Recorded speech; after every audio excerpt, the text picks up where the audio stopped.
Well, I don't know. And then second, I just teach it. They have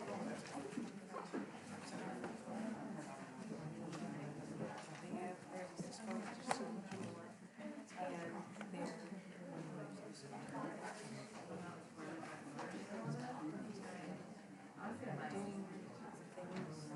inside the house.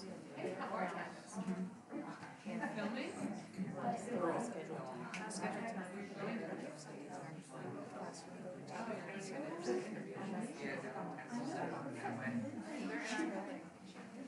At least they're in the building.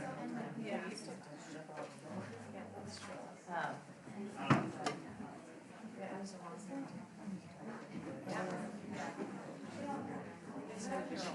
We should be in bed at 7. But no, yeah. First.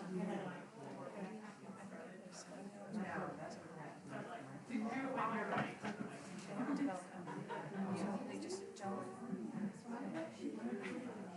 It's like 17 million like versus.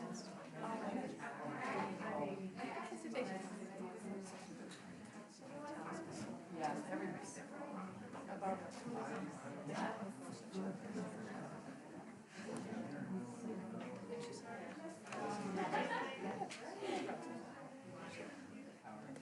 yes, I do. Like, how do you say that? It's like, well, no, I'm a real teacher here. Hello everyone, thank you so much for coming this evening. If we haven't met, my name is Bridget Goldmesky. I'm the teen librarian here at the Northbrook Library, and we're really excited to be partnering once again with the Youth Commission to present Demystifying the College Planning Process, What I Wish I Knew. So we are in our lovely auditorium this evening, so before I hand it off, I get to read the lovely auditorium spiel. So just bear with us for a few moments. So thank you for coming to today's program. A few house rules. Please help us keep our auditorium clean. Enjoy all food and drink in the cafe area. Just where you came in. Please be courteous and silence your cell phones before the program begins. In the event of an emergency, there are 2 additional exits here at stage left and also on the upper level. Those are only emergency exits, so unless it's an emergency, we'll just be leaving the door we came in. If you ever have questions about accessibility for any library programs, please get in touch with our administration office 72 hours beforehand, and we can have a seamless access for you. After today's program, you can tell us what you thought by filling out a program survey, but I'm actually going to nix that and say, please fill out the Northbrook Youth Commission survey, which they gave to you in a program, because that's a huge help to them. If you ever want to show your support to the library, if you look down on the handles of the chairs, there are little plaques. Some of them have names, some of them are still blank. So that is part of our Make Your Mark, Name a Seat program that's sponsored by the Northbrook Library Foundation. Proceeds from this support the library programs and our different initiatives. If you ever want to know more about that, get a seat named after yourself. Please visit the library website or our admin office. And the last thing is just letting you know that we always do have reserve a spot for library programs. Ones like this, there's plenty of room, so if you're a drop-in, welcome. But it always is handy to let the presenters know how many they're expecting, so you can always sign up on our library website to make sure you get a seat. With that, I am done with the spiel, yay! So I'm going to pass it over to Carla Martins of the Northbrook Youth Commission, and she'll get us started. Thank you so much. Thank you so much, Bridget. She's been so helpful with us here. We're always glad to be part of the library's programming. I am the chair of the Northbrook Youth Commission, and before we start, and it's just, the whole event is going to be run by the students, but I just wanted to say hello, and for those of you who don't know us, we are a village commission. All of the volunteers are appointed by the village board, 7 adults and about 15 to 20 students every year. We're very lucky to have the president of our village board here with us. Sandy Kern is here. Yeah, I'm all the way back. she's waving at us. Thank you for coming, Sandy.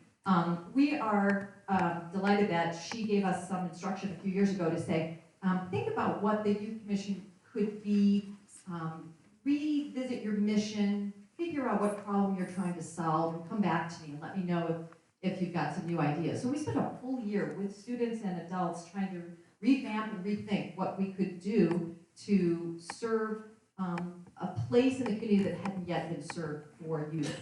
And after lots of sort of, we did a whole SWOT analysis, looking at our strengths and weaknesses, and we came up with a mission, which is to elevate, encourage, and amplify the voices of Northbrook youth for the betterment of our community. So that's what we do, and we have hosted now multiple forums, public forums, one on civility, one on youth stress, one on the pressures of managing a digital persona in the age of social media. Most recently, we've done 3 sessions on wellness, one on academic wellness, the role of mindfulness for youth, and one on relationships and wellness. Tonight, we have a wonderful panel of students and recent graduates that will be featured. So before we do that, could the youth commissioners just raise your hand real quickly and stand up? And starting over here with Daniel, can you just, I know you don't have a mic, but just say your name and what year you are, unless you're an adult. I'm Daniel Kim, and I'm a junior at GBN. I'm Derek Chen, I'm a junior at GBN. I'm Amy Overholzer, I graduated in 1984. Anybody else?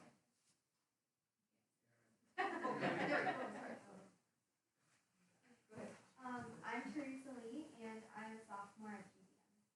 I'm Jenna Cecila, and I'm a sophomore at GBN. Hi, I'm Adam, and I'm a freshman at GBN. I'm Kelly Christensen. I'm one of the adult commissioners. I'm in my 50-50. I'm here. Go ahead. I'm Emily Hasari, and I've also been in the youth commission for the past 4 years. We are always looking for new members, so feel free to go to the village website and fill out an application, or join us every 3rd Wednesday of the month. It's always an open meeting. We'd love to hear from you and have you participate with us. So without further ado, I am going to hand it off to Hannah, who, these 3 folks are also youth commissioners, and over there, Lucia Basacoma is an alum of our youth commission, but each of these folks will introduce themselves and also tell you what year they are as a youth commissioner. Hi, I'm Hannah Carlin, and I'm a junior at GBN. Hi, I'm Neil Moe. I'm a junior at GBN. Hi, I'm Marco Wasacoma. I'm a senior at GBN.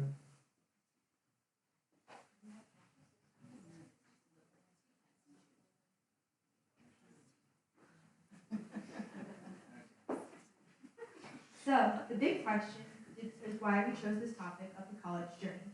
GBN provides us with a lot of direction regarding the tactical side of approaching college applications and the whole process. Some English classes even have you write your college essay as part of the homework assignment. We learn how to use tools like Naviance and the Common App daily. But we felt there was room to make it a little more real by talking with people about what it felt like to go through it once they made it to the other side. In general, our youth forums are meant to enlighten students on topics that might be addressed by other groups, but we approach it in a more hands-on type of way. We hope this will be that for all of you tonight. And now, passing on to our student moderators, Marco Basacoma and Neil Moe. Hi, as I already said, I'm Marco. We'd like to start off this evening's conversation by introducing our panelists. So first, all the way on the left, we have Tegan Kleba. Tegan did a gap year in New Zealand, Australia, and Thailand, and she is now a freshman at Liberty University in Virginia. And then second from the left, we have Lucia Bosacoma, my sister. She's at Northwestern, big flex. So she was originally planning on majoring in STEM, but now she's moved on to majoring in journalism. And then in the middle there, we have Jimmy Alcorn, and he's attending Chapman University in California. He is a senior double majoring in film and philosophy, and he's had a lot of projects in the Northbrook Film Festival. All right next to Jimmy, we have Mark Schuler, who attends Purdue University. He's a sophomore majoring in communications. He is in his 2nd year of being on the men's varsity glee club, and he is a liberal arts major in a university known for its focus on STEM majors. Next to Mark, we have Elaine Curry, who attends University of Washington, Seattle. She's a senior majoring in psychology with a minor in education. Elaine spent a year at NYU prior to transferring to the opposite coast to attend University of Washington. Next to Elaine, we have Jimmy Irving. He attended University of Wisconsin, Madison, and graduated in 2019. He majored in economics and is now working at a startup called Flexport in Chicago. Jimmy didn't decide to University of Wisconsin until very late in his senior year when his situation changed. All right, now that we've introduced all the panelists, let's just jump right into questions. All right, so the first one is, why did you choose your university and what schools were on your list?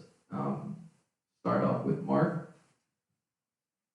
Yeah, so I chose Purdue University. A little bit of background, both my parents are Purdue Boilermakers, so I was kind of steered into the Purdue from the very beginning, but the choice was very much mine.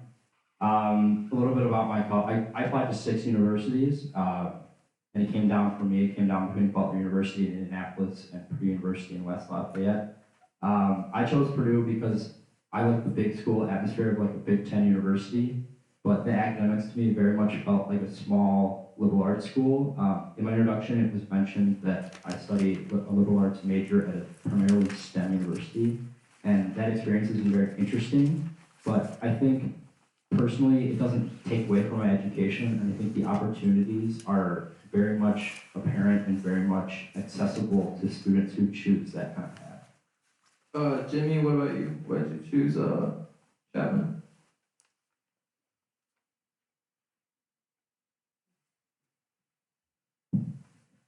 Yeah, so I was looking at, like, I knew I wanted to go to film school. So I applied to USC and NYU and all the main ones. But I also wanted to go to, I just felt like a smaller school would be better. And I did apply to like some liberal arts schools, like Kenyon College and Denison. And but I just ended up, I got Chapman was my #1 the whole time, and I got in. And yeah, so it was never really a big like question of whether I would go there. Although looking back, I think, as much as I enjoyed going to Chapman, like I wish I had at least like thought about other things, just because you don't know what you're gonna want. Like now I'm a film student, but I changed to a double major in philosophy as well. And after high school, I really thought I did not want to do real school like ever again. And then I got to film school, and I was like, oh, I want to actually like read books. so you don't know what you're gonna want later. So what you should, just look at a wide variety of things. But yeah, that's how I did the picture. Irving. Yeah, so I applied to Wisconsin, Illinois, Indiana, and Notre Dame as well. I knew I wanted that kind of like Big Ten, rah-rah, big university. And for me, what differentiated Wisconsin was like walking around the campus, taking the tour. I just felt like a better connection towards Madison than to Champaign or Bloomington. So it was really the campus that stood out to me the most. Lucia, what about you? I wasn't really looking for too many specific things. I applied to I applied to like 12 schools. I ED to Dartmouth, but I didn't get in. So then it kind of came down to like analyzing what schools I did get into. My top 4 when I was done were Colorado College, Middlebury, Northwestern, and WashU, Washington University. And the only one out of those that I had visited was Northwestern. So we kind of traveled around and like visited them, and I just kind of knocked them off one by one for various reasons, and ended up with Northwestern. So not that I love Northwestern, but it wasn't necessarily like I selected it as my end all be all. Very nice. So back to Jimmy Irving. How exactly did you determine which colleges were realistic versus something that you maybe wanted to go to but was kind of out of your reach? Yeah, so there were a couple resources I used. One was like a giant book my mom got. You look up like any college and be like, here's your average ACT, kind of like average GPA and stuff. And then I think it's called Naviance GBN. It has like a scatter plot where every student's application is like a data point. There's a GPA on like one axis and ACT score on the other axis, and it gives you like a very clear idea of where you stand because it'll plot you like right on there. You can kind of adjust your expectations, like maybe a better than average extracurriculars, maybe a little worse than average or something. So I did apply to Notre Dame, looking at those graphs and those books. I knew it was a long shot, so it definitely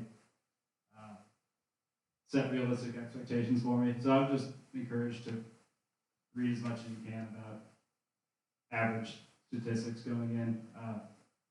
It'll give you a good expectation.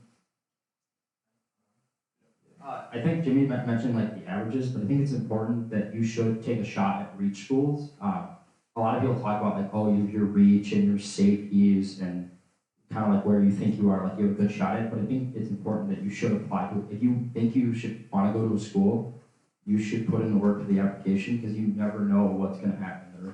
There are like extreme, like different, like every case is different, and you may have an application that really stands out to that counselor that's looking at your application. So I wouldn't say like looking at the averages and saying, oh yeah, I'm not going to get in. It's not worth the application. No, you should apply, and like you start a lot of those schools that like are the reach schools. You start early in the process, and those applications may be tough, but they can also build your application later on for those schools that like you maybe think are more reasonable and that are maybe more towards the safety category.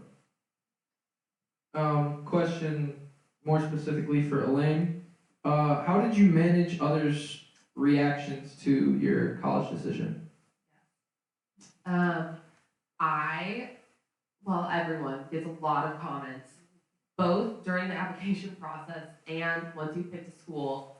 Either where are you going to school? Why did you pick that school? I think you should look here because I love that school. And I think at some point, I just came to this realization that it doesn't matter because it's not their school experience.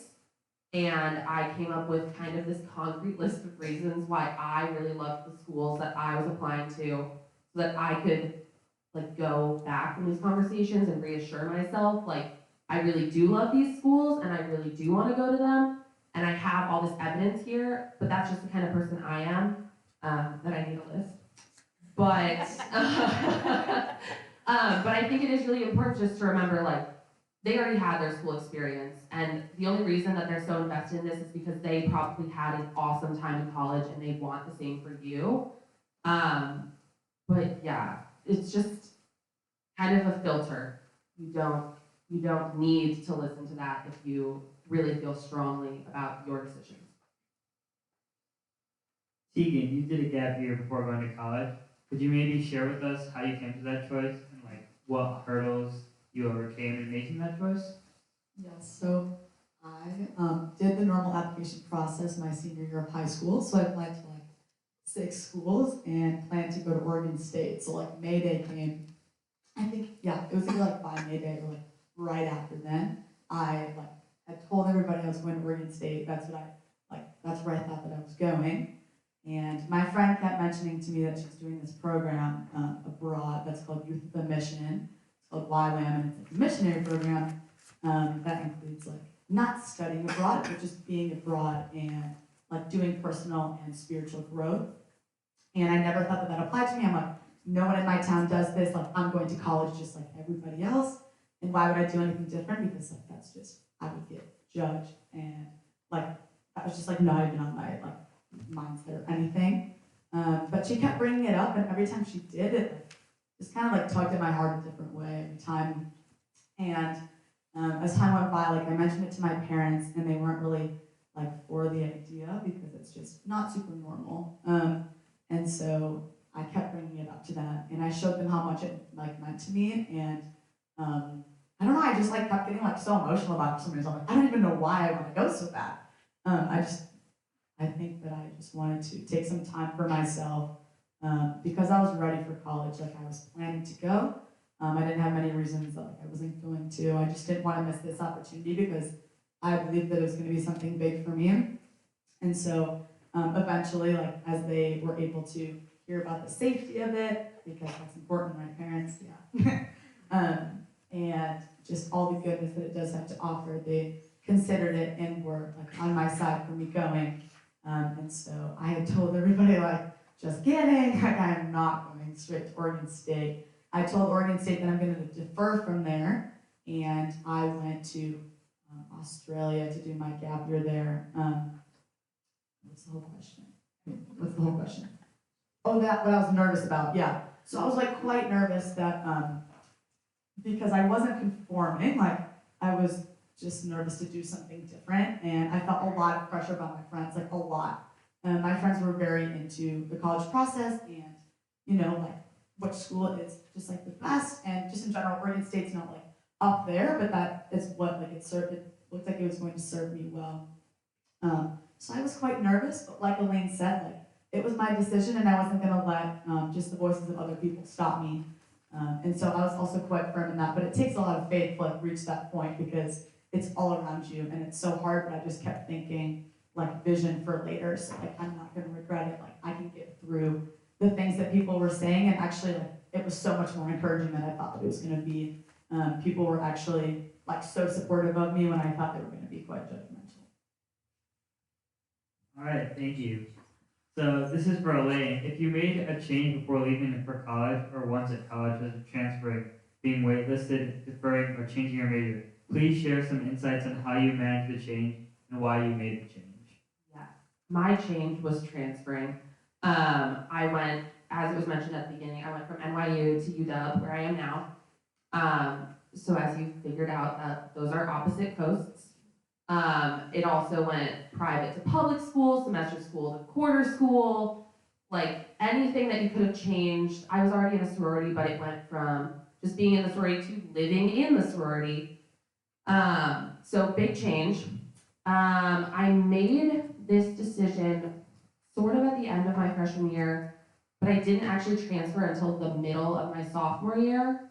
So I fulfilled my first semester at NYU, finished my last final, drove all my stuff to Chicago, and then flew all my stuff to Seattle. And kind of this decision was just based on like, NYU was not shaping up to be the college experience that I wanted for 4 years. I had heard my whole life about, you know, all of your relatives and your friends' college experiences, and they sounded awesome. I really wanted a Greek life where I could live in the house, and it was like a really big thing. I really wanted a true campus. NYU is like centralized, but there's no defined campus.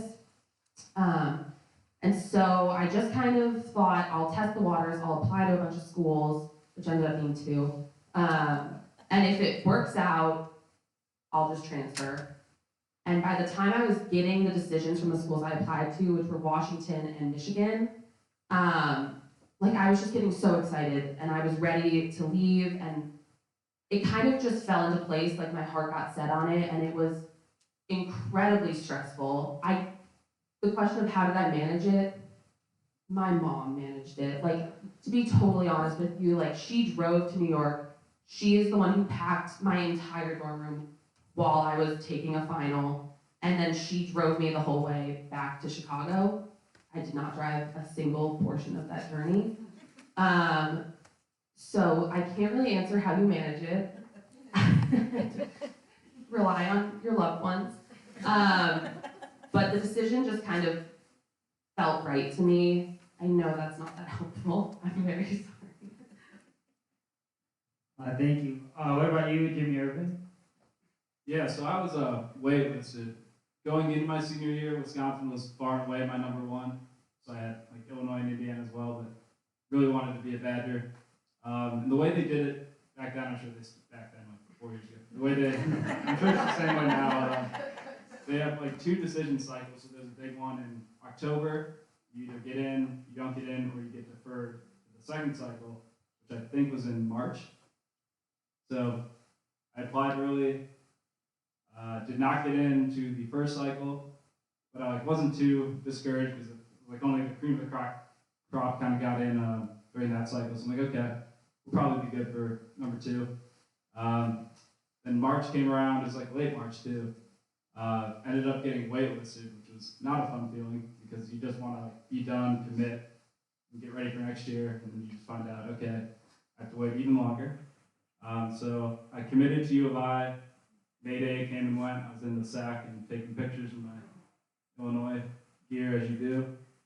And then eventually, I think it was like May 10th or something, I got a call from a Madison area code number saying I got in, and that like I had the weekend to decide whether or not I wanted to go there. Thought about it for like 20 minutes, and I'm like, yeah, I want to go there. Switch on a dime. I already had like a roommate figured out and everything for Illinois, so I had to do some logistics, but it was all right. Yeah. Lucia, what about you? Can you read the question? Of course. If you made a change before leaving for college or once at college, such as transferring, being waitlisted, deferred, or changing your major, please share some insights on how you managed the change and why you made the change. Okay, so my freshman year, I was convinced I wanted to be a biology major because I had a really good time in AP Bio in high school and convinced our teacher to get all these class pets, and it was so fun. But I wasn't really being honest with myself about like what I actually wanted to do, because I kind of had an idea that like if college is being paid for and like I should be doing something like harder, like STEM, and make the most out of my college experience and make money and whatever. But I don't really like science that much, which made like chemistry really, really difficult for me. And I did that all my freshman year and was going to continue into my sophomore year. But I called my college counselor and we were like talking about classes and stuff. And he was like, so how'd freshman year go? And I was like, not so well. And he's like, so what are you signing up for? I was like, more chemistry. He's like, that doesn't seem like a good idea. And then we talked it through, and then like 30 minutes later, I decided I was not going to do that anymore. And in high school, I was in Torch, which is the high school newspaper, and I love that so much. And my closest friends at school are all journalism majors, and we always talk about like what they're doing. And I was just always so much more excited about that. So I think if I really was taking my happiness into consideration, I would have switched after fall quarter, because Northwestern's on the quarter system. But it took me a lot longer than it should have, just because I was convinced that like I could be a hard STEM girl, and which some people can and some people do, but it just was not for me. Thank you for that. Yeah, I do think it's really important to keep your happiness in mind, like just in terms of what you're studying, like don't just do what gets you the most money. So another question for Lucia actually. What were some helpful things that you saw during your college tours and visits? And like what do you recommend looking for in a college? Well, before even getting into that question, I would just say going on college tours, like for parents, when like you see that your kids are engaged, and for kids, like making sure that you're visiting colleges that you want to visit, that you're asking to visit. I am the first child, and so we kind of like stormed into this saying like we're going to visit every single college that ever existed. We visited more than 20 schools, and the final four that I would, like I said earlier, the final four I was considering, only one, Northwestern, 20 minutes away, was like in the top that I was considering that I visited. So I would say just like evaluating your interests and then choosing schools that really match that, making sure you have like a framework for your search before you like storm into it. And then while you're there, what was important to me was like watching the students and like how they're interacting with each other, kind of how the vibe. That's something I was told a lot when I was visiting colleges, and I didn't really believe it. But for sure, like when I was visiting Northwestern, like everybody was working together. You could tell like people were sitting and working on projects together, and just like everyone's so chatty about what they're doing and like what kinds of classes they're taking, and So really just paying attention to the students more than anything and not letting your tour guide get in the way of what you're thinking about the school because they're just one person and they volunteered to be a tour guide and like that just, yeah, I would watch the students and watch what's going on campus. Man, I'm this. So I took it one step further with my college visits. I have requested that we go to a basketball game at every school that I was considering. So I went to a Butler basketball game, a Purdue basketball game, a Dayton basketball game, a Marquette basketball game. And part of the reason why is that I wanted to see what like the student body was like and how they reacted to like the athletics, because sports was a big thing for me. And so, for example, take Dayton University, like I went to a Dayton game and I wasn't really feeling, Lucy mentioned the vibes, and I wasn't really feeling the vibes at Dayton, and that kind of took it off the list for me, and that's not the same for everyone, but the whole concept of like looking beyond the college tour, because the tour is kind of scripted to make you like see the best things about the university. Just being able to like see other parts of the university without having that tour guide was for me a really big part of the process. Okay, lovely. The only other thing I'd add, because I fully agree with everything that's been said, just kidding, two things. One is that if you know anyone at the school at all, even remotely, I would really recommend that you reach out to them, even if it feels awkward, because they're gonna have a lot of insight for you, and we love to visit people and like show off the campus. It's really not like a burden. You're not asking them for something that they can't do. If they don't want to, they can say no. So yeah, so do that. But the other thing I'd say, building off of the fact that these tours are scripted, because they are, is to really focus and read between the lines on like what they are choosing to highlight about their school, because it says a lot. If they're highlighting like, one school I visited was like, we just let the students walk all over the grass and wherever it was dead is where we built the sidewalks, because that's where we knew students were walking. And that little tiny anecdote is indicative of the fact that they want to listen to their students, versus, I think UW, which is where I go now, so I don't want to like trash it, but we just focus on the architecture and how pretty it is, because it is. But I think it's to kind of draw attention away from the fact that we have a competitive major system, which is where you have to apply to your major. Like you get into the school, but you didn't get into a degree track already. And you don't really want to touch on that on the tours because it's stressful to people. So just kind of reading between the lines helps a lot.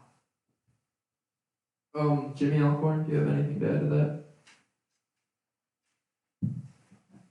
Yeah, I mean, they pretty much covered it, but I'd say, like when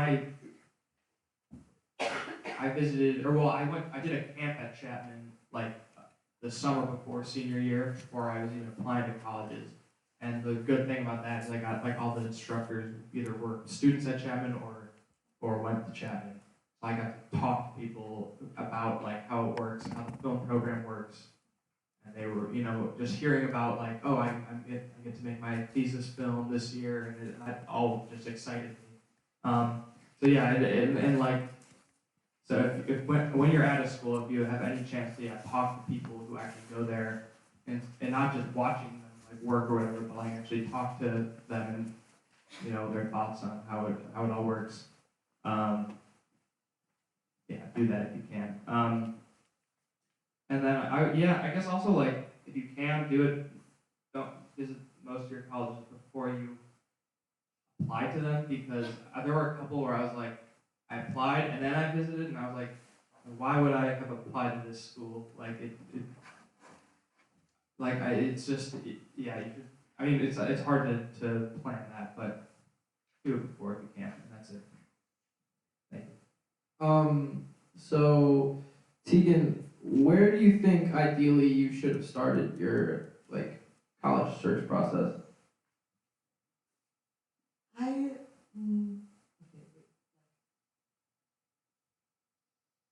honestly don't know if I would change much. I feel like it showed, and I learned a lot about the commitment that I have, because I went from I could have kind of listened to the normal and just continued to just have gone to college, but I I don't really know the answer because I didn't know that, like I had never even heard of this opportunity before, just the time that I did. So I think that like timing was a really big thing in that. Elaine, what do you thought? Good place to start the college search process? Oh, like timing wise? I'm gonna just end up echoing what other people have said because this kind of came up in tours a little bit, but for my search, it was like air quotes around search. I had my heart set on a school, I applied ED and I did not get in. And then it was just like a massive scramble to apply to other schools. And I applied to entirely schools that I had never visited because every school that I had visited, I immediately said no. And I'm pretty sure Ginny just said this, but then after I applied to these schools that I hadn't visited, I went for a visit, and some of them, probably half of them, I was like, well, didn't need to write that essay, don't need to stress about it if I don't get in, because I don't want to go here. So I don't know where to start necessarily. I think the book's suggestion is a great one, and honestly, the internet is like probably where you're already looking. But in terms of like when, I would just echo like visit as much as you can before you apply. Yeah, go. I understand the question now. Yeah. So I think it's really good to, like, it's not a bad thing to like have dream schools. Like I think that a couple people had said like they really like envision themselves at this school, and like Elaine said that like she transferred, and like transferring is a real thing. I just think like if you have a dream school, still stay open to other schools and like other perspectives because things can change. Like I really wanted to go to warm weather, so I saw myself going to like Alabama or like somewhere in Florida, and then I was gonna go out west. Like everything, it changes like very often.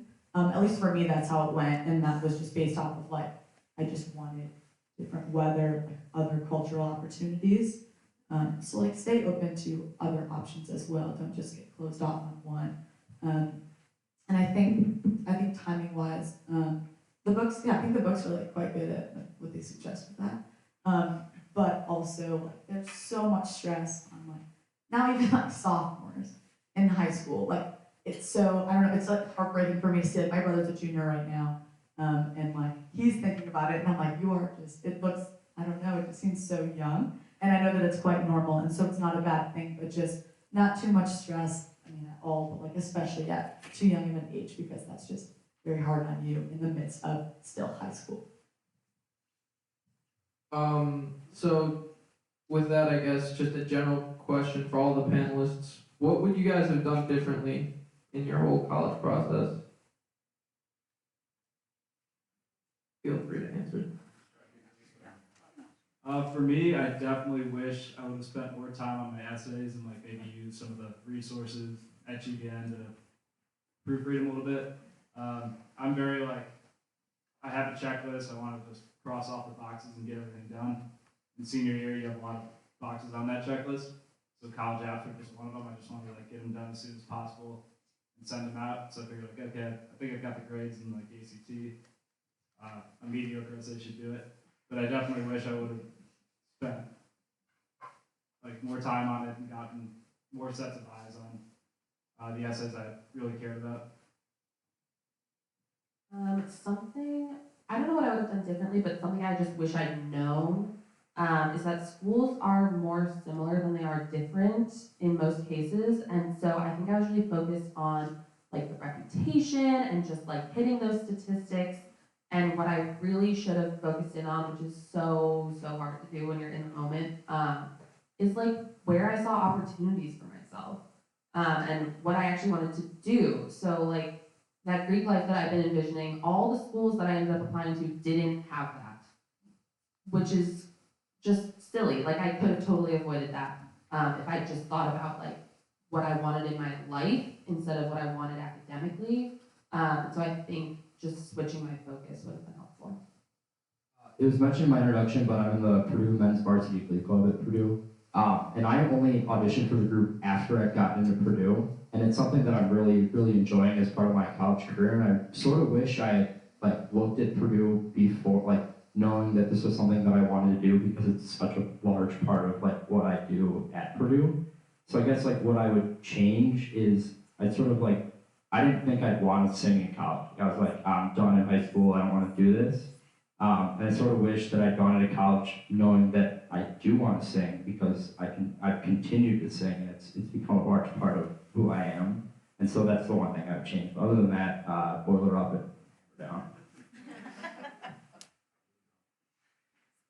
I think, and I covered this earlier a little bit, but I think what I would change is just be more open, to different options. I had my heart set on this one thing, and luckily I got into that school.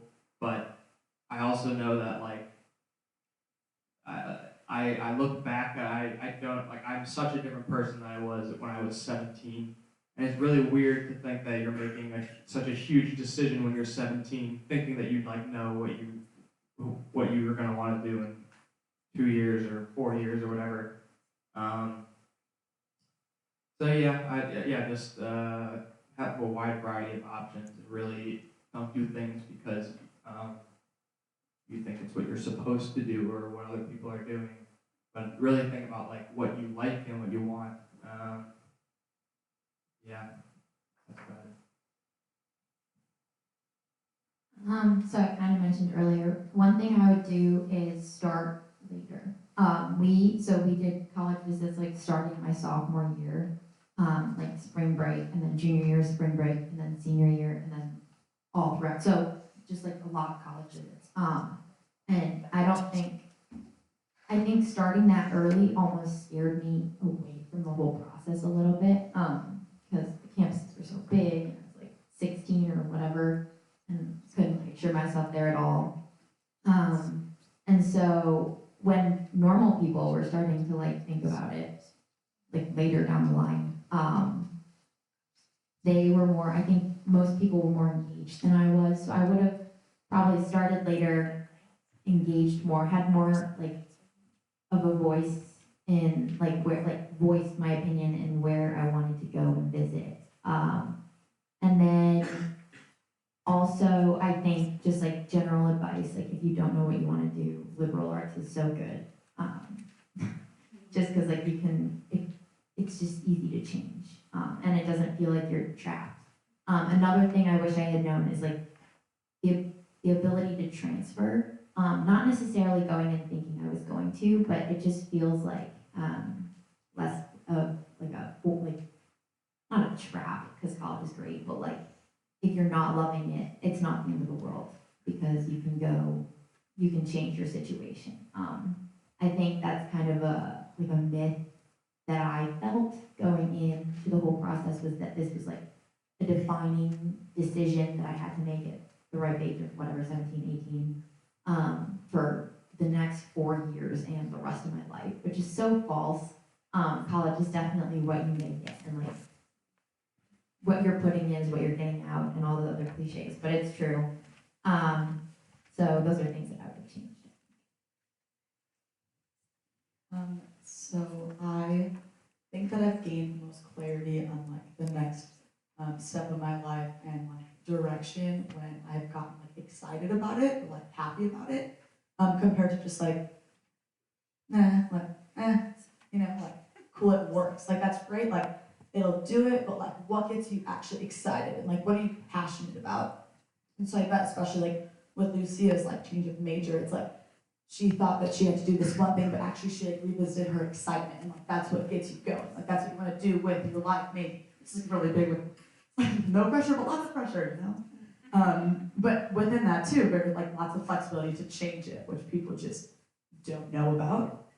And so I think when I was looking at Oregon State, which now, when I got back from my gap year, I decided to go to Liberty University, which is a very different school on the other side of the country. I chose there instead of Oregon State because of the excitement it brought me and just the different type of feeling that I got about it, which I guess when I was applying to schools, I think that I was just checking things off the checklist and trying to find something that is like well-rounded and has like just the good things that I'm looking for, but I didn't focus on how it makes me like feel when I'm there. Everyone talks about like this feeling when you're like on a college campus, like you get the feeling that like it's your school, like everyone knows about it. It's like an unwritten rule. And I don't know, it's like kind of got that. But I don't know, I just wasn't too excited about it. And my school right now makes me really excited, and I don't love school, but I just get really excited to learn, which is really weird. So if you're a child, or if you like get that when you go to school, like, that's a really good thing. But I just didn't really look at my emotions when it came to Oregon State. All right, thank you, panelists. Can we please turn up the house lights?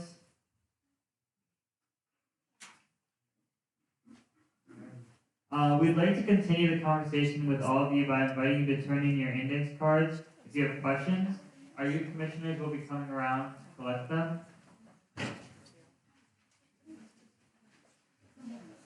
If you have a question on your index card, just raise your hand and the youth commissioner will come around.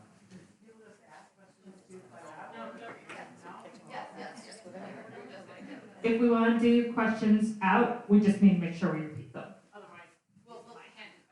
You gotta if you have like you're eating ice cream, it's very close to the mouth. Otherwise, it won't pick you up.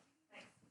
So I have a fresh out, a junior who is really stressed out, and she's taken the ACT, and I understand what you guys are saying, and that every situation is unique, and every individual is unique, and every family dynamic is different, and she's stressed out because of her peers. And, oh, well, this person took an ACT, so I've got to go take the ACT again, and I just took it, but sign me up again.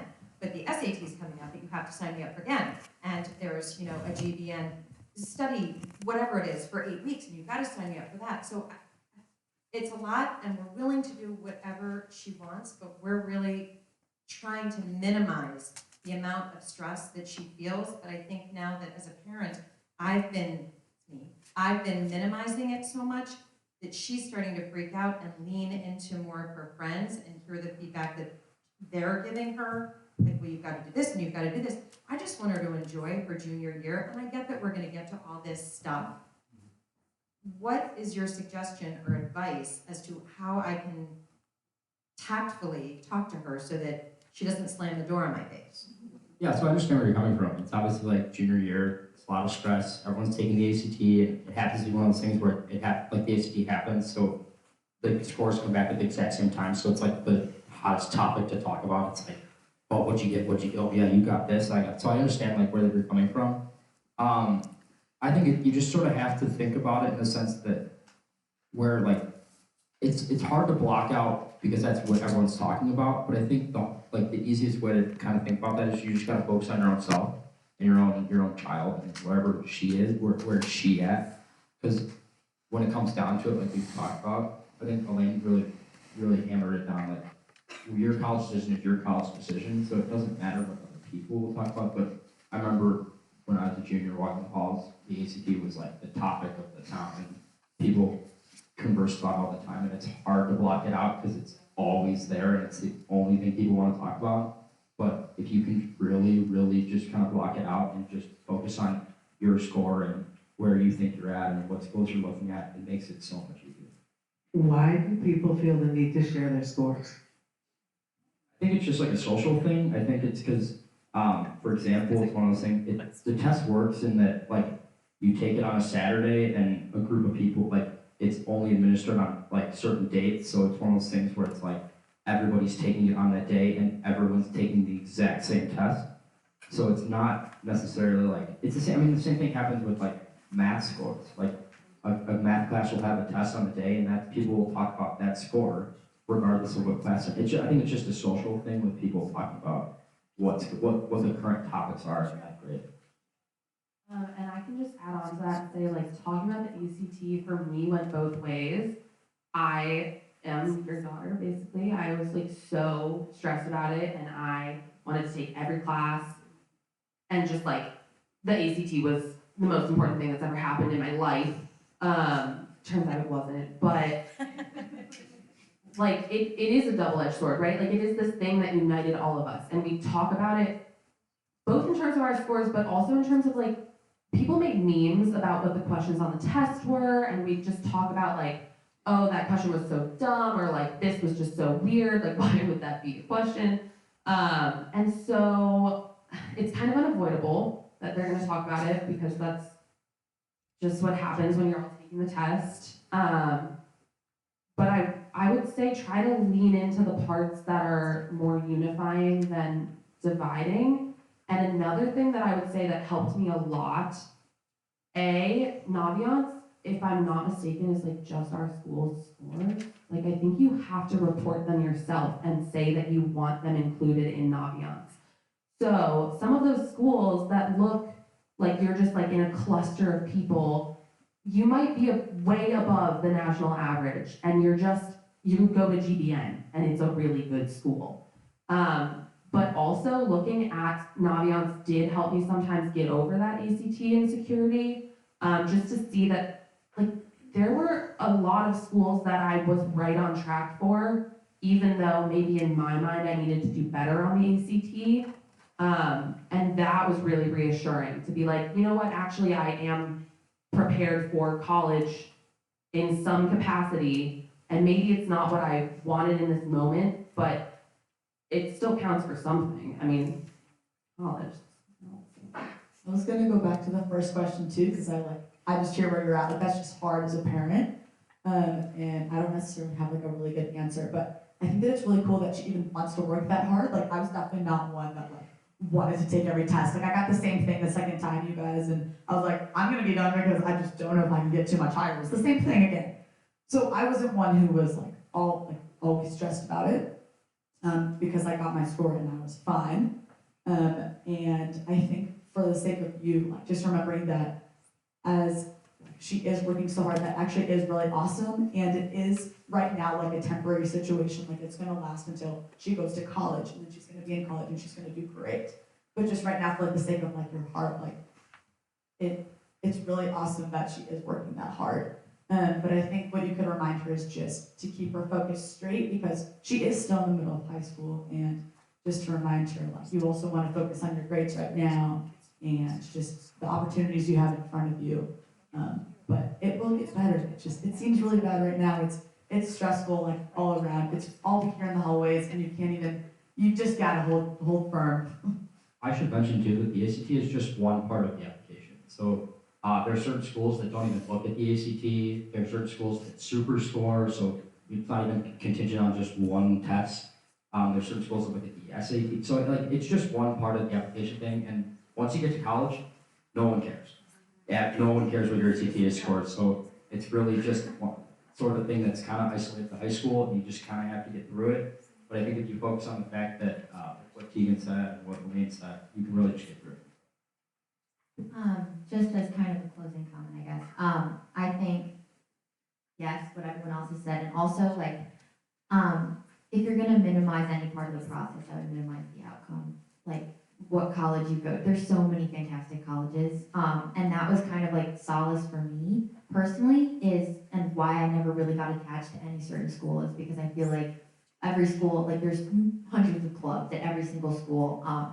And I'm pretty confident, like, if you try, like, there's a niche for everybody at most schools. And so I would just put less, the process, it's really great that she's like working really hard and trying to get through that. And I think that's probably the hardest part, but it'll all come to fruition no matter where you end up. So. All right, I have another. I have a very stressed out sophomore, so which is why I'm here, and I'm trying to, help her not be so stressed out, but also get the information so that maybe I have some factual information to share with her about the whole process. So my question is, what's the best way to tap into the resources that GBN has? Like Jimmy was saying, you wish you had taken advantage of those. So in terms of just, I'm assuming you all went online and got information about the schools online, but is there, I know that they have a college counselor, I know, there's her guidance counselor. What's the best way to take advantage of GBN's resources?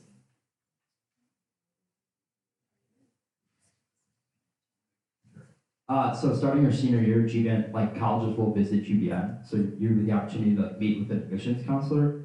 Some of those sessions are bigger and smaller depending on the university, but it's a great opportunity to just kind of like establish a contact with that university. Sophomores, kind of early to start going on tours, but definitely like spring of junior year, I think is a great opportunity, and summer going into senior year is a great opportunity to start visiting the schools that like she's definitely interested in. Or I wouldn't say like visit 20 plus, but I think like your top 10, you can kind of like make a list and then decide like, oh, we're doing a family vacation to California, we can visit USC and blank. So you can kind of like start planning those visits like into like, I guess your life, but that's kind of what I would suggest. All right. Touch on that really fast. I would also just add, I think that a lot of GBN's resources are targeted at the people like currently applying. So in terms of like getting help on your essay, you need to know the essay prompts in order to do that. But kind of, if you are a sophomore interested in that, like I would just indulge in thinking about how awesome college will be and like looking at all the potential schools and just setting these targets and being like, I'm really interested in this school, and like they don't use the Common App, so I can start thinking about like what their core values are or something. But the GPN resources probably will be more helpful later.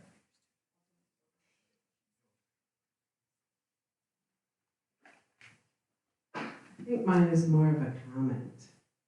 And I just want to say that I do think that it's important to remember that high school is not all about getting into college. High school is about being in high school. And there's so many really, really wonderful things, particularly being a sophomore. Like, so I think the message that I might share with my sophomore is there is plenty of time to think about college and testing and applying. And so let's just marinate and be in the high school experience right now. I think it's really important that we remember that, because all of these guys have already said there's a place for everybody. Lucia mentioned that she would have pulled way back and started much later, so that would have given her a little more breathing room as a 16-year-old. So I think that comment is worth considering as we talk. Can I add on? Yeah. Since I'm the crazy mom who took her daughter on 20 tours, I just wanted to like defend myself a little. And the only reason, well, the reason we did that is I was working with a woman who said you should take your child early, because then you should take your child early so that like by sophomore year, so if they find a school that they really love, they can try to make sure they meet the credentials to get into that school. And so that was what I was thinking, but clearly it worked. It didn't work. It might, I was thinking it would help maybe your sophomore, you know, if she was nervous to, you know, see some schools. It may not work. Yes. Also, yeah, a couple. So for a nervous sophomore, I would say before looking at the schools, I would like somehow, I don't know if there's a way, if you know a bunch of people at a bunch of colleges, or I'm sure maybe somehow through GPN you could get connected to students in college currently. I think a good thing to do would be speaking to kids in college, because like I think just talking to a bunch of people in a row telling you that like you're gonna be happy, like wherever, like I love my school, we'll hear that from a bunch of people, is a good experience. Secondly, just kind of building off of that, like I very much appreciated the support I got from my family. However, I was really loving like school and just kind of like throwing myself into whatever activities I liked, and that's why going into college I wasn't that nervous, is because I felt like my applicant profile, like the activities I had done and extracurriculars or whatever, really reflected me. And so if I was rejected from any college, it would be on the basis of like I'm not a good fit. And I kind of thought of it more as like I'm choosing schools, not necessarily they're choosing me. So I'm applying to places I want. If they don't want me, it's not a match. Yeah. And just going off of that, if you're a sophomore at GBN, like there's a ton of opportunities around you to get involved, and like you can't get that time back, so you might as well like spend that time building whatever you want to be at GBN. And then college is going to start at the same time, whether you're thinking about it for 3 years or 3 months. So enjoy GBN while you're there. And like with the involvement stuff and whatnot, so like all the clubs that GBN has to offer and activities, like they're actually so awesome. And I actually like do wish that, so I was involved just like in a lot, with a lot in high school, and some of it was like to put on my college application, and some of it wasn't. And I really encourage you to like tell your children like you should do it because you enjoy it, like not just to put on a college application. I've just now in college, like I have found myself instead of throwing myself into like 20 different things, like focusing on what I actually really enjoy doing, what I'm passionate about, and doing it for the right reasons, not because it looks good on a college essay or like, you know, people will think highly of me if I do it, but actually because you enjoy it, because that's what you won't regret later, like sometimes I do now, even though it was a good learning experience. But yes, it's good to actually like what you're doing, not just for college. I say something. The only one thing. My siblings are applying to college right now, and what I've heard is that they're sort of like in terms of activities and stuff. They're looking. They can kind of tell if you are just like throwing stuff in there to look good on an application. They like have like so if you actually have an interest in something, you can sort of tell if there's like a through line through all your activities. Like, but if it's like a sewing club and bowling or just like random like easy things to just to have it, they can tell. So I'm told.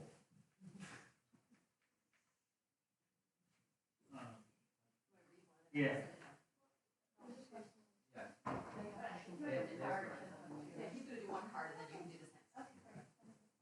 So this is for Tegan. So do you think your gap year was valuable, and what did you get out of it? Yes, very, very much yes.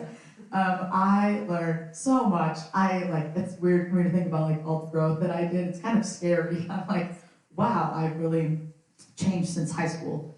But I really think that I would not be the same person. Like, I mean, obviously, like going into college as like just right out of high school, I didn't really know that I needed that time off to do what I did, but I kind of expected so my gap year, it was 3 months of like the lecture phase. So like, I thought it was gonna be like kind of Bible school. And it wasn't at all. It was more of like developing your faith and being able to grow in whatever way that is, like individually. But we had different speakers come and talk to us, and it was just a really powerful time. So that's what I did when I was in Australia. And then the second 3 months, I went to Thailand and New Zealand where we did like outreach work. So we helped out in different communities, and I thought that was just going to be like putting the first phase like into action.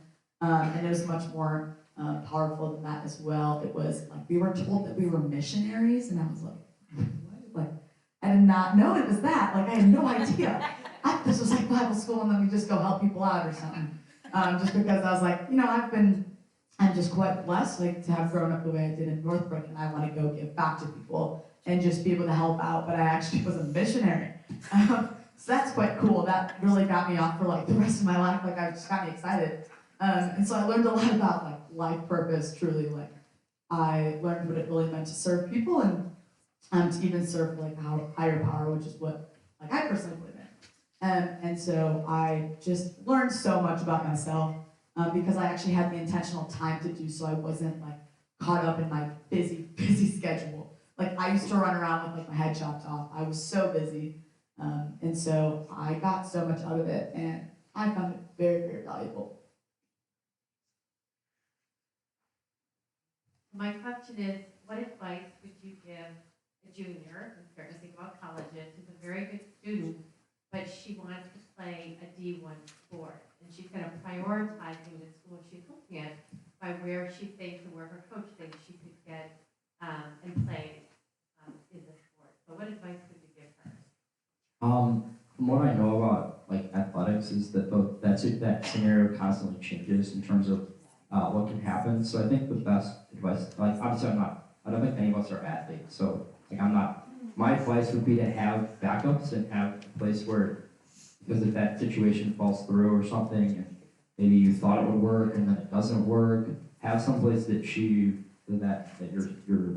child wants to go to and it's okay going to in case the athletics thing doesn't work out. But best of luck to your child.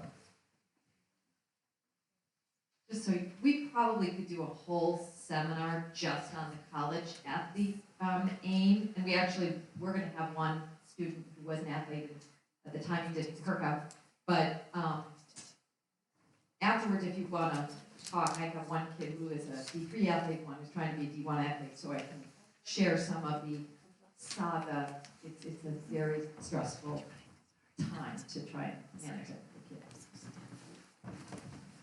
So we have another question for any of you to answer. So can you share the scholarship application experience? What would you do better? So Purdue is a public university, so public universities typically like don't give money out in terms of scholarship wise. It's different for private universities, but through GBN you can definitely apply for scholarships, and there's like many other supplemental like scholarships around Northbrook that offer scholarships as well, so like the Rotary Foundation and things like that. So definitely, like once you've kind of applied to college and gotten in, I'd start looking at those opportunities throughout Northbrook and applying for those as well. Yeah, I was really bad at this. So I don't know how valuable this is, but I would also say, like, look for scholarships that just no one else knows about. There are so many, like, not random websites, like, they're real. You have to make sure they're real. But just like little places or like clubs that your family might be a part of. My grandma is a PEO and they gave me a scholarship, and I never would have known that they even had this scholarship because it's not really advertised at you. So it is great to do all those applications that are really projected towards students who are about to go to college. But there are a lot of other options that, like, maybe you're the only person who's applying and you're gonna get it. So I'll just share one other thing. When we were on a college visit at Drexel University in Philadelphia, I found out because one of the alums created this app called Scholly. And if you're interested afterwards, I'll show you. It's a paid-for app. You have to pay for it. It's, I think, $40. And you put in all your information, and it does a data search for all the scholarships that apply to someone like you. It's incredibly efficient, and it was this brilliant kid who had the same question. And so he did a data dump, and he collected all this information, and he actually went on Shark Tank, and he got funding for it. So I'll share with you afterwards if you're interested to get that out. Anyone else? Okay, so then another important question that Naughty's member asked was, how exactly did you guys choose your majors? Like, what was the thought process during that? Alright, so obviously it's been said I go to Purdue University. Purdue is a primarily STEM school. So engineers, math, all of that, science, and I am not that. So I did not do well in math in high school. Math was not my thing, science was not my thing, but I knew that I wanted to do something that revolved around social media, information, and communication is that. And so I was kind of blessed to find that Purdue does offer those opportunities, and you kind of have to look for it because it's not well known, but the communication school at Purdue is well supported, the opportunities are plentiful, there's study abroad opportunities, so it's an extremely well supported school at Purdue University, but you would never think you'd never think of it being that way. So the way that I kind of, obviously the way that I kind of landed on communication was, it was something that I was interested in, and Purdue kind of, like, I got to that because Purdue offered that, and it's sort of like, what I'm getting at is that I wanted to go to Purdue University, and Purdue had a program where I knew I could succeed and knew that I would really enjoy it. So that's kind of like how I got to my major. So yeah, I mean, I always knew I wanted to do film production, but once I got there, I realized I kind of wanted to do some more academic stuff too. I mean, I guess I was just sort of testing out, like, you know, you have to take certain like general education classes, and one of them I had to take was Intro to Philosophy, which I really liked. I took like a history class on about Vietnam and a bunch of stuff. But like the philosophy taught me enough that I just decided I wanted to major in it pretty quickly. Well, at first it was a minor, and then they tell you you can't double major with film production and anything else. I got that to work, but yeah. So I mean, I guess like depending on how sure of yourself you are, I mean, you can just kind of test stuff out, and something unexpected might grab you, or yeah. One other thing I would add, so I picked psychology. This is like literally losing the story, but it worked out. I took AP Psych. I just really liked it, and then I just majored in psychology, and it never changed, and I loved it a lot. But I have a lot of friends who started as bio majors because they really wanted to work with animals, and in their heads, the only thing that equates to that is biology. And I think the number one thing that I learned from them and how they changed their majors is that if you go to your advisor and say to them, this is what my outcome hopefully is, these are the things I'm actually interested in, and following the actual like passion part of it, which has come up so many times. But saying like, I want to work with the animals, and I'm really passionate about climate change. They would find majors that they never knew existed. Like UW has this major called ECFS. I don't know what it stands for, but I know that it's working with animals and being passionate about climate change. And I've seen people switch their majors, and it seems like a small change, but it can completely change your trajectory and like what your classroom work looks like, which is where problem usually is if you're hoping to change your major. More on that. So just a little more about like, obviously that is exactly what happened to me, but for me, I switched more because of the process of each major. So like when I was thinking about what my biggest issue was with biology and chemistry, it wasn't necessarily like the subject itself. It was more that my brain isn't, I decided, taking in information isn't my strength. And I really, really like making things, whatever that may be. And I could have really accomplished that through whatever, like history or philosophy or a number of majors where you write papers and stuff. But for me, journalism is just like the ultimate opportunity to be creating things. And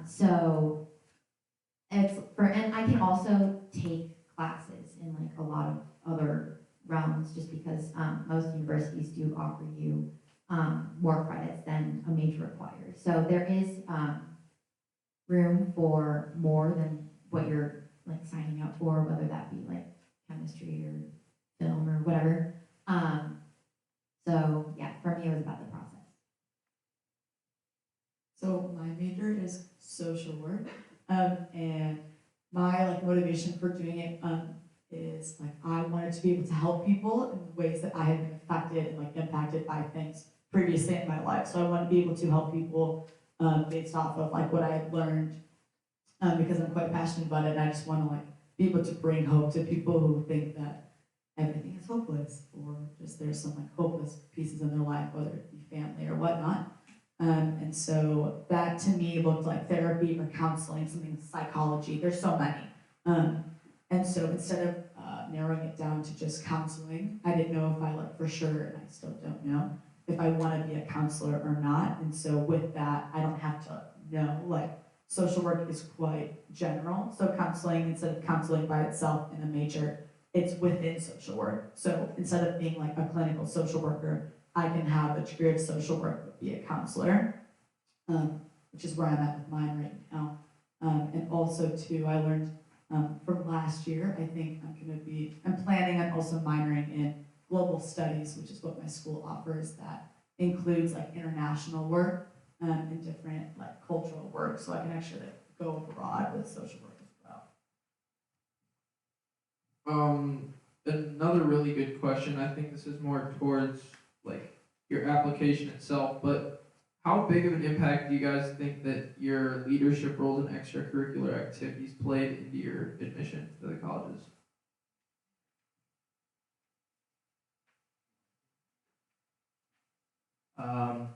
I think that's always, I think all colleges are looking for like genuine leadership things, like somebody who plays sports or just like just takes initiative in some field, like something.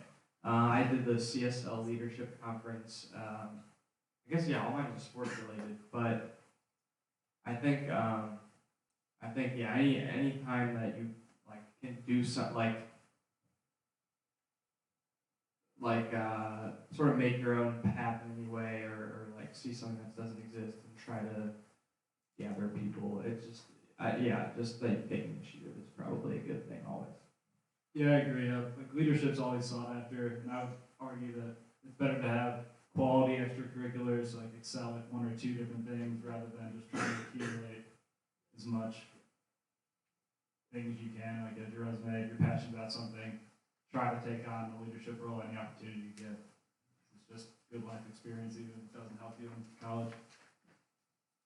I think more and more leadership and like your extracurriculars in general are becoming more important. Actually, Ms. Martins earlier, we were talking about how schools, like fewer and fewer schools require the ACT or tests or anything. And I think probably, I'm not like important, but I think probably that'll be a general trend is like fewer and fewer schools are going to be requiring that.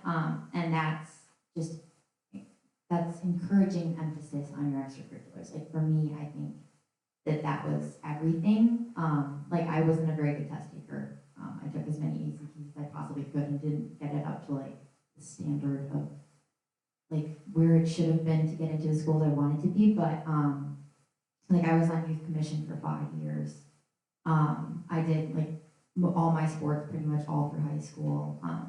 So I think consistency is important. That being said, like not doing things you hate or doing things for a long time just to put it on your resume. Just really, really throwing yourself into like who you want to be. Just spending time developing yourself.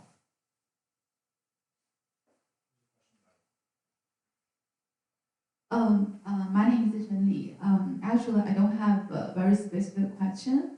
I think first I want to follow Mark's comment because now I'm a doctoral student in College of Education at Purdue University. So I totally agree what you just talked about. I do feel Purdue, even though it's very like STEM focused, but I think it's very supportive university. And I'm in the College of Education, and I feel all the faculty members are really supportive, and also a lot of opportunities that really good for students. So kind of not advertisement, but I really feel that way. Just want to share with you. Maybe a question, just thinking the question because there are a lot of questions. One question I'm just keep thinking, how do you really take advantage of your AP courses, or even make decision about which AP course that you would like to choose so that you can learn more things and also identify what are the major that you're probably trying to dive in the future or in college. Yeah, so I think I speak for most of us here when I say that I think a lot of us took AP courses in high school, and AP courses can be really beneficial in college for getting rid of some of the core requirements that universities require. So for example, you can kind of take your math, gen ed off the table and stuff like that, and it can really help you start taking your major specific classes earlier. The one thing I would suggest is don't overload yourself with AP courses where you're kind of taking away from your high school experience though. Because I think some panelists up here have mentioned that high school is a time to enjoy high school, and I think like I would hate to for a kid not to go to like a Friday football game because they're studying for 2 AP tests the next Tuesday. So I think like you just kind of have to balance in terms of AP courses and preserving that high school experience. But AP courses can be really, really beneficial. that being said, I mean, I'm sure a lot of kids could. It depends on the kid because some kids can handle a lot of work, some can't, and I mean I couldn't. But and also for me at least, there was more not about choosing AP courses, more about just trying to get into as many as I could with not that many. I don't know if anyone has anything on choosing different AP courses. I would just add, I only took AP psychology. I only took it because I really wanted to learn psychology while I was in high school. It was really interesting to me.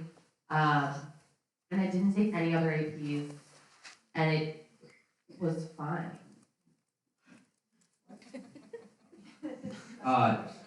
Some colleges don't take AP credit.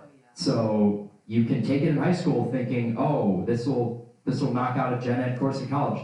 And you go to like register and they don't take it. So it's kind of like a double-edged sword because it's like, oh, you're learning classes that might count for college credit, and then you go to register and like you're taking Calc 3 again. So it's like, you kind of have to do your research in terms of what schools you're looking at. And you can kind of do that going into like your senior year, like you know what schools you want to apply to, and you know what schools take what credit and what don't, and what scores you need. So that's kind of something to keep in the back of your head, but don't obsess over it. In choosing your AP courses, if you're only going to take like a couple, well, first of all, I would say like if you can really try to take at least one, just because, well, for me, I didn't really take a lot of the tests, which was dumb. I should have. But the courses themselves do a really good job of like furthering like how you synthesize information, which seems self-explanatory, but for example, I would say like AP US history, up until I took that class, most history classes are just kind of like you learn something and then you memorize it and then like repeat it on the test. But for AP US history, I had a harder time on that because it takes it a step further, and you have to kind of like be looking at the patterns that are going on in the content that you're learning, and like there's not a clear answer in the multiple choice answer. They all could be correct. So like I don't know, it challenged me in a way that no previous history classes had. So like in selecting one, I would say like choose what you think your strength is, or like something that you're looking to improve, and take that class, because like regardless of whether or not you do well, it's a good experience. In terms of like what maybe a college class would look like, and also just in like pushing your learning habits. I have a question. So I'm a sophomore, and so I really haven't been like going on to college tours or anything, but I was wondering if you guys saw any like common differences between public and private universities during your college tours at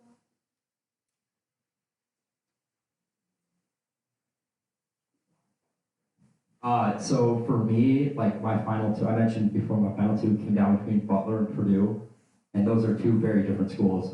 Purdue's a Big Ten public university, and Butler's a very small, like, think double the size of GBN private school in Indianapolis. So definitely you're gonna see differences. Private schools are typically smaller campuses, but they can be, like, I mean, I think you just have to kind of look at the differences. I mean, I'm not really answering the question, but I mean, like, they're completely different. I know private schools often they're often able to give more scholarship money. You really just have to kind of look at like what you're looking for and kind of compare those universities that you're looking at, but there are definite differences between public and private. I'm sorry if I didn't really answer the question. I hope you don't mind, Dr. Boyle. Do you mind if I highlight the fact that you're here? So Dr. Boyle is the head of the Guidance Counseling Program at GBN, and he was gracious enough to join us tonight. And I just wanted to invite you, if you have any thoughts to share, because obviously this guy's been through it and has guided literally thousands of GBN students to college. This has been absolutely wonderful. I mean, just wonderful. You guys have done a great job. I have 4 or 5 pages of notes to take back to the building with me tomorrow. So no, I do think though, someone asked earlier, how do we tap into the resources of GBN? And that's my takeaway for tonight. Obviously, I'm going to speak well of what we offer at GBN, but it is about tapping into those resources, and it's about tapping into those at the appropriate time. And I guess I would like to hear from the panel, if I can turn it around for a question, and say how can GBN further facilitate the process and communicate out what we do in fact have that can be helpful for students in the future. And then the second part, as you know, the building is really wrestling with wellness and mindfulness and the pressures, not only with college, but with everything else.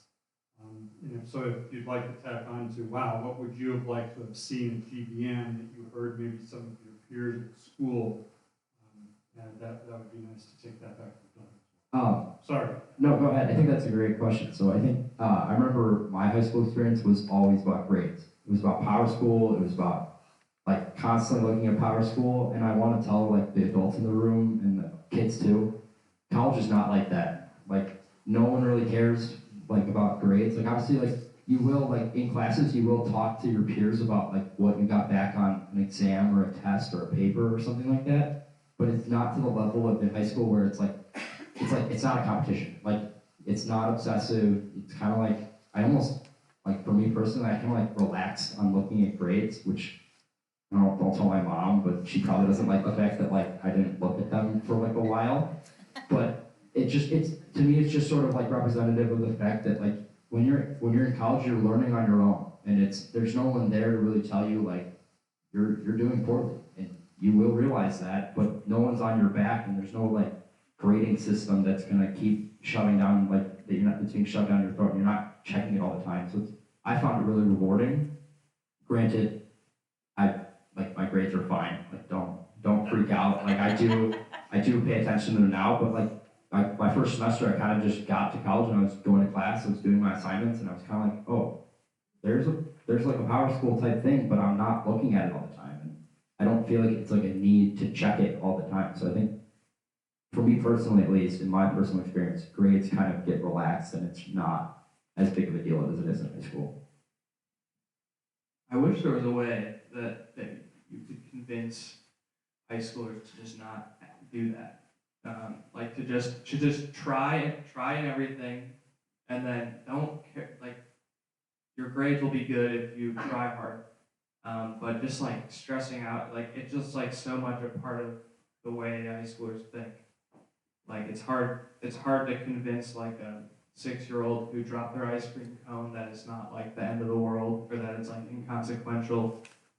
And for it the same way, like certain things that seem like the biggest deal in the world when you're in high school, like you can say, oh, you look back later and think that's stupid that you're checking your grades 4 times a day, but it's hard to get through to them. Because my siblings are like that right now. So I don't know, but if there's a way, just like somehow push that. I'm sure that message is being pushed, but yeah. Does it get back to the fact that you think high school is all about the next step? I mean, doesn't it get back to just the fact that the whole reason kids feel like they're in high school is to get to college? So every grade and every paper matters so much? You think that's where it comes from? Yeah, I think so. I mean, I think like obviously like I'll be quick. Yeah, I think you do have a point. I think that's a bigger discussion than what we're having here tonight. But I think definitely like if there's one thing you take away from tonight is that college is like once you get in, it's a completely different world, and the process can be really stressful. But once you get there, once you climb the mountain, the other side is really really nice. And if you're a sophomore and you're really worried about college, stop being worried. You shouldn't be. One of the things, just kind of building off of, yes, you do think every grade matters and everything is pushing you towards college or like whatever the next step is. It doesn't even matter if it's not college. It could be finding a job, but there is this pressure that like everything matters in the moment. And this goes back to like how do you convince a high schooler that If you just try everything, it'll work out. But I had a professor this quarter. This is literally like an education tip, so honestly, it's probably meaningless, but we all had to do a presentation. We had to like teach the class for an hour and a half. Very stressful. Everyone's worried. It's 20% of your grade. And then she says it is not graded at all based on how well you teach the class. It's entirely graded on your reflection afterwards. Like, full wave of relief. All of the class presentations were insanely good. Like, I learned more in that class than I've ever learned in college, and it's the end of my senior year, and I'm already sentimental, but like, I shouldn't be. But like, she's grading the reflection off of what you learned, right? So, yeah, the presentations were great, but there was absolutely no pressure on them, which is why they were great, because everyone just wanted to do some new experiment. Maybe we did a new activity that had like literally never been done before that they came up with, and it totally bombed. My activity bombed. It was terrible. I mean, like really very bad. And in my reflection, I was like, I think that was a bad activity, but here's how I would have switched it. And that's all it took, was just showing that we could learn from our mistakes. And I think that that's what I wish I had in high school, which is where I'm going with it. Yeah, this is sort of following up some of those comments. I'm not their age, I'm a little bit older. Just sort of saying that in high school, it gets shoved down your throat what your rank is, whereas in college, I had the same rank in high school and college. I didn't find out my college rank, though, until I got my final transcript, and I was like, oh, well, look at that. It really, in college, depends more about, like, what is the work you're putting in? Like, what are you trying to do? What are the relationships you're making with your professor? And I feel like the people who have a better experience in high school tend to do those things too, as opposed to, yeah, looking at it as that, it's those checklists of, I need to do this. If I don't do this, I'm a failure. That's not gonna be the case. If you put something into it and you feel you got something out of it, you've succeeded. Going back to Dr. Boyle's question, I think the best way for me personally, because a lot of my information came from adults. I think, like in the whole ambiance process, like when you're saying, like checking the box, like yes, you can put my grades in and stuff. I think it would have been, it would be cool if you could also check a box that says like, is it okay if future students contact you?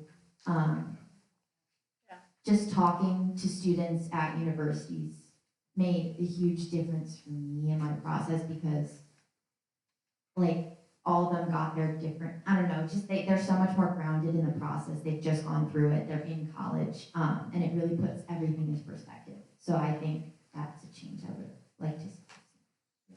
I would also say to anyone who's here tonight, obviously we've offered ourselves for this, so if you want to get my contact information to have your child like talk to someone who's currently in college, I'd be more than happy to do so. But one thing that I wish that GBN did differently, just piggybacking off of that, is I think by the time you're doing the application process, at least for me, it felt like all of a sudden they showed you these resources and like you were supposed to see the light and take advantage of them. And I did not feel like I should actually take advantage of them. I felt like at this point in the process, I should have kind of a good grip on what I'm already doing.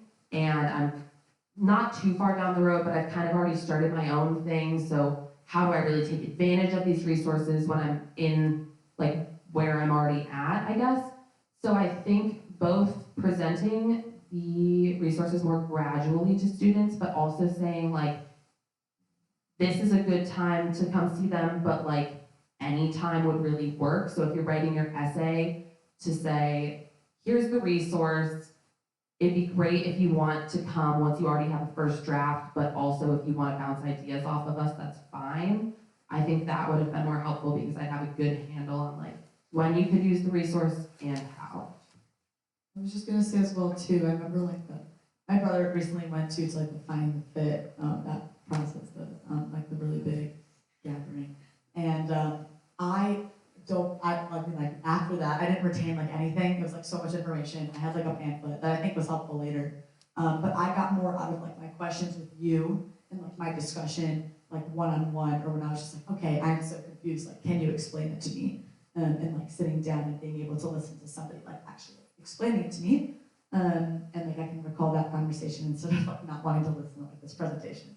And so I think just really encouraging like one-on-one conversations with you and like meetings with you. And yeah, I think like getting just alumni involved, like somehow, I don't know, because you know, people like kids, especially me, I'm not especially me, but like if your mom tells you to do something or your teacher tells you to do something, like you're just like okay, but like if someone that's a little bit older than you that's like not, I don't know, like necessarily like an adult, like quite yet, it's like you're so much more likely to listen to them. And I just don't know what that looks like for GBN, but that's just something that I think about when I think about like who I look up to, who I listen to. Of course, my mom and my teachers, but you know what I mean, everybody. So yeah, I think Find the Fit is great, but I definitely like more value one-on-one. You're kind of explaining the purpose of the Youth Commission, which is really about the youth voice. And we really do believe it's why we exist, because we think we have a lot to learn from all of these students and all of their voices and all their opinions and all their reflections. And they not only have great advice, but I think they all give us hope too. And I think that's really important in this process. So I think Adam had one last thing he wanted to share. Is that right? Yes. Okay, there we go. Hi, my name's Adam. Good evening. First off, I'd like just to thank the panel. You guys did amazing today. Also, I don't know if you saw, but we have been recording this event in the back. So if you want to rewatch this event or make your high schooler who didn't really want to show up to this event, but you want to show them it anyway, you can go onto YouTube and it'll be up tomorrow morning. All you have to do is look up Village of Northbrook Youth Commission, and it should be like one of the first channels that pops up, and it'll be up there. I want to say it'll premiere at 9:30. Sounds about right. But yes, that's all I have to say. Have a great night. Can we all just give a round of applause for our moderators, our panelists, and our presenters?